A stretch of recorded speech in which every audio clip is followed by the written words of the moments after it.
لازم أسجل هنا للمصريين بتقدير شديد واحترام شديد اصطفافهم خلف القيادة أو خلف الدولة.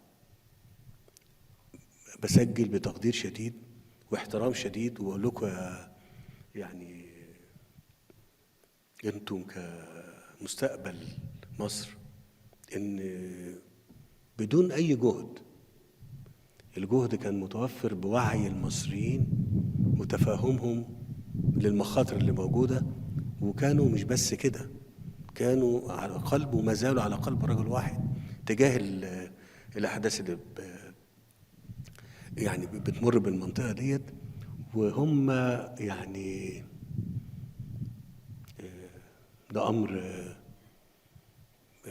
مأثر فيا جدا، مأثر فيا طبعا بشكل إيجابي الحقيقة. سعيد بيه قوي، سعيد إن هم جنب مني ومعايا وفاهمين، وحتى لو كانت في ظروف صعبة هم تجاوزوها خالص. ما حدش بيتكلم غير بان احنا كلنا في مصر على قلب رجل واحد امام التحديات اللي بتمر بالمنطقة. ده امر برضو لازم اقوله لكم، وايضا اسجله لشعب مصر.